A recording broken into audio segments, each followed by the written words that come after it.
Corporation ખોટી રીતે રસ્તો રોકીને દબાણ કરતા ફેરિયાઓ સામે કાર્યવાહી કરી રહ્યું, ત્યારે જે ફેરિયાઓ તેમજ પાથરણાવાળા કોર્પોરેશનની પરવાનગી છે તે લોકો વેપાર કરી શકે છે, ત્યારે અમદાવાદના લાલ દરવાજા વિસ્તારમાં ખોટી રીતે અવરજવરનો રસ્તો રોકીને ઊભા પાથરણાવાળા તેમજ ફેરિયાઓને હટાવવાની કામગીરી પોલીસ દ્વારા હાથ ધરવામાં આવી। લોકોને તકલીફ ન પડે તે માટે જગ્યાઓ ખુલ્લી કરવામાં આવી રહી છે।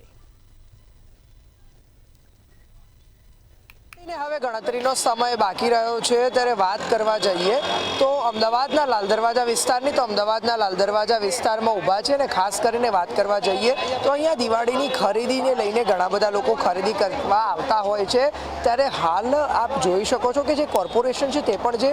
ગેરકાયદેસર જે દબાણ છે એને લઈને કાર્યવાહી કરી રહ્યું છે। આપણે આ જે સિમ્બોલ જે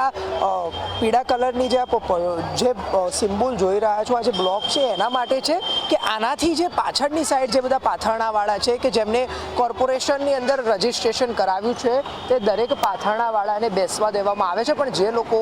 ગેરકાયદેસર રીતે દબાણ કરી રહ્યા હોય તે ગેરકાયદેસર રીતે દબાણ કરતા લોકોને જે છે કોર્પોરેશન જે છે તે હટાવી રહી છે। ને ખાસ કરીને વાત કરવા જઈએ તો આજે કોર્પોરેશનના દરેક જે